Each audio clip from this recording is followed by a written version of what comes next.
Today I will be speaking about a picture perfect moment. I'll be demonstrating how to take a photo and edit it. It is a good technique to have when taking photos. My favorite thing to do in my spare time is to take photos. This has been a passion of mine over the years. Being able to take photos brings enjoyment to me because it brings a different perspective to not only the recipient but to me as well.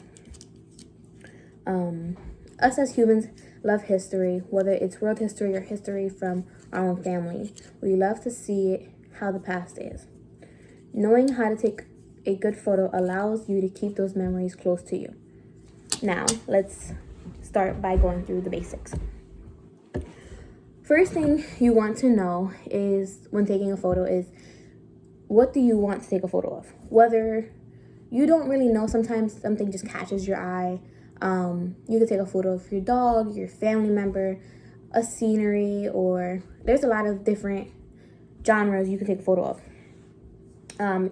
Typically recently I've been really into taking photos of my dog. Sometimes I take photos of proms. I've taken photos of weddings. I've taken some photos of family gatherings and stuff. But you just have to start with a subject, like what do you want to capture? To me, I usually just capture something that catches my eyes. Once you have what you want to take a photo of, you have to find good lighting.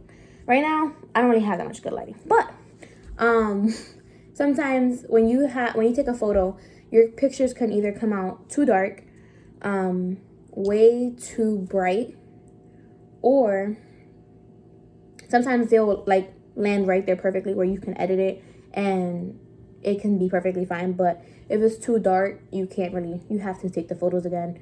Or if it's too bright, your photo's just messed up. Without lighting, you won't be able to take a good photo. Just keep that in mind when you are taking a good quality photo. Now that we talked about the basic elements needed, let's move on to equipment. Right here, I have a Canon EOS Rebel T7. I received this as my first camera. This is a great camera, great starter camera, an affordable camera as well to start with when taking photos. You can always take a photo with your regular your cellular device, or like even a disposable camera as well. Those are great as well. It doesn't have to be expensive to take a good photo. They're also, when you have like a camera, they have a lot of different lenses. This lens really helps me zoom into the specific angles I'm trying to get. It's really helped me. This is probably my only lens that I have right now. I'm trying to get a new one, but they do cost a lot of money. However, once you have your camera all set up, which I do as of right now, just turn it on and then you can, there's different settings there's portrait, creative, auto, manual, and there's just a lot of different settings here that you can mess with if you want to take a different photo. Once you have your camera all set up to take the photo, you just need to organize your photo. Organization is very key point when taking a photo. It's kind of like a recipe.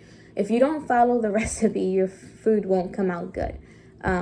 When taking a photo, you have to follow the steps in order to have it the way you want it.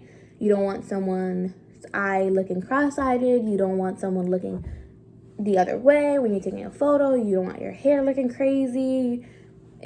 You have to have it organized completely. Once everything is considered, you can take a photo, and that's great.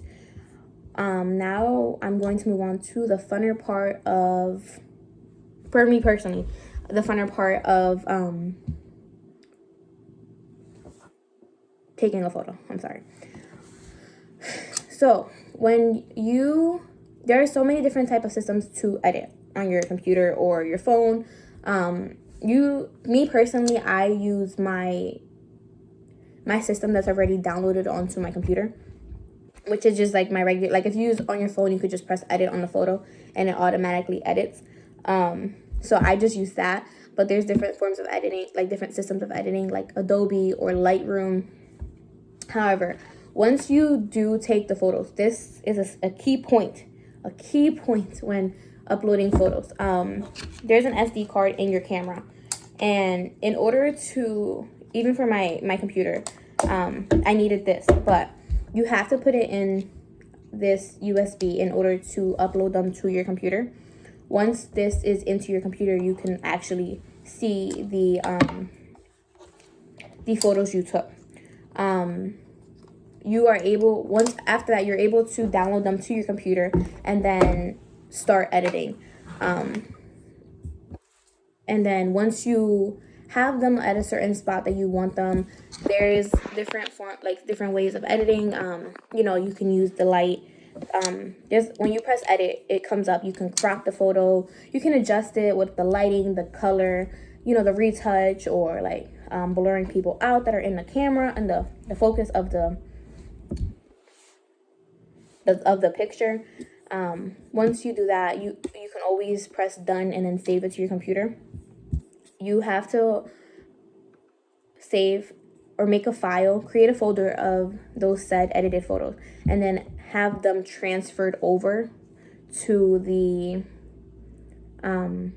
folder. So then once you send them to your like client, or if you want them in your phone or whatever, it comes up perfectly fine. So now that you know the basic of taking a good quality photo, I spoke about 3 key points in taking a good quality photo. First thing you want to know is about what are you trying to capture? What do you want everyone to see? What are you trying to perceive? The second step is making sure you have the equipment to capture the photo and look you're going for. Whether that's your camera, whether that's a digital camera or your phone, anything that is able to take a photo, you can take a photo with. The last step is editing and admiring the pieces you were able to put together. At the end of the day, when all is said and done, you can take a look at those photos that you took and just smile because, you know, you did that yourself. I hope you were able to enjoy these techniques and steps I personally use in taking photos. I hope this demonstration encourages you to think about using these techniques when trying to perceive special moments. Thank you so much for listening. Have a good day.